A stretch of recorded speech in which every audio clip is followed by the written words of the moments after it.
But in the bullshit department, a businessman can't hold a candle to a clergyman. Because I got to tell you the truth, folks. I got to tell you the truth. When it comes to bullshit, big time, major league bullshit, you have to stand in awe of the all-time champion of false promises and exaggerated claims, religion. No contest. No contest. Religion easily has the greatest bullshit story ever told. Think about it. Religion has actually convinced people that there's an invisible man living in the sky who watches everything you do every minute of every day.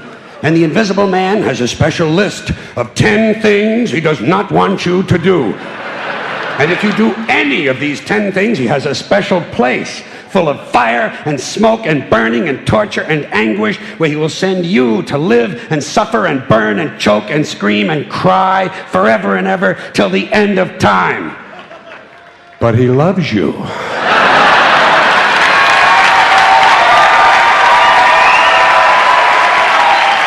He loves you. He loves you and he needs money. He always needs money.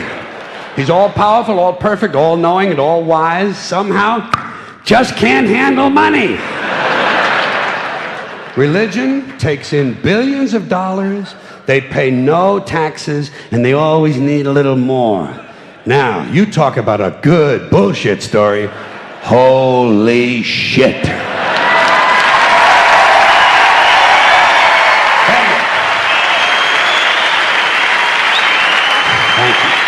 But, thank you very much. But I want you to know something. This is sincere. I want you to know, when it comes to believing in God, I really tried. I really tried. I tried to believe that there is a God who created each of us in his own image and likeness, loves us very much, and keeps a close eye on things. I really tried to believe that, but I gotta tell you, the longer you live, the more you look around, the more you realize something is fucked up. Something is wrong here. War, disease, death, destruction, hunger, filth, poverty, torture, crime, corruption, and the ice-capades. Something is definitely wrong. This is not good work. If this is the best God can do, I am not impressed. Results like these do not belong on the resume of a supreme being. This is the kind of shit you'd expect from an office temp with a bad attitude. And just between you and me, in any decently run universe, this guy would have been out on his all-powerful ass a long time ago. And by the way, I say this guy because I firmly believe, looking at these results, that if there is a God, it has to be a man. No woman could or would ever fuck things up like this.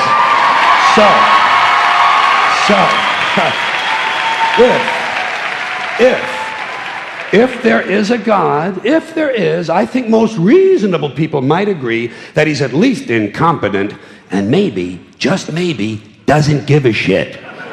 Doesn't give a shit, which I admire in a person and which would explain a lot of these bad results. So rather than be just another mindless religious robot, mindlessly and aimlessly and blindly believing that all of this is in the hands of some spooky, incompetent father figure who doesn't give a shit, I decided to look around for something else to worship, something I could really count on. And immediately, I thought of the sun. Happened like that. Overnight, I became a sun worshiper. Well, not overnight. You can't see the sun at night. But first thing the next morning, I became a sun worshiper. Several reasons. First of all, I can see the sun, okay? Yeah. Unlike some other gods I could mention, I can actually see the sun. I'm big on that. If I can see something, I don't know, kind of helps the credibility along, you know?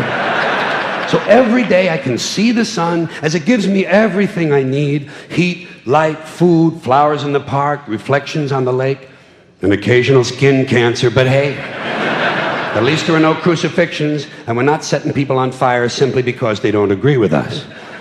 Sun worship is fairly simple. There's no mystery, no miracles, no pageantry, no one asks for money, there are no songs to learn, and we don't have a special building where we all gather once a week to compare clothing. And the best thing about the sun, it never tells me I'm unworthy. Doesn't tell me I'm a bad person who needs to be saved. Hadn't said an unkind word. Treats me fine. So I worship the sun. But I don't pray to the sun. Know why? I wouldn't presume on our friendship. It's not polite. I've often thought people treat God rather rudely, don't you? Asking trillions and trillions of prayers every day, asking and pleading and begging for favors. Do this, give me that, I need a new car, I want a better job. And most of this praying takes place on Sunday, his day off. It's not nice, and it's no way to treat a friend. But people do pray, and they pray for a lot of different things. You know, your sister needs an operation on her crotch. Your brother was arrested for defecating in a mall. But most of all, you'd really like to fuck that hot little redhead down at the convenience store. You know, the one with the eye patch and the club foot, huh? Can you pray for that? I think you'd have to. And I say, fine, pray for anything you want. Pray for anything. But what about the divine plan? Remember that? The divine plan. Long time ago, God made a divine plan. Gave it a lot of thought, decided it was a good plan, put it into practice. And for billions and billions of years, the divine plan has been doing just fine. Now you come along and pray for something. Well, suppose the thing you want isn't in God's divine plan. What do you want him to do? Change his plan? Just for you? Doesn't it seem a little arrogant? It's a divine plan. What's the use of being God if every rundown schmuck with a $2 prayer book can come along and fuck up your plan? And here's something else, another problem you might have. Suppose your prayers aren't answered. What do you say? Well, it's God's will. Thy will be done. Fine, but if it's God's will and he's going to do what he wants to anyway, why the fuck bother praying in the first place? Seems like a big waste of time to me. Couldn't you just skip the praying part and go right to his will? It's all very confusing.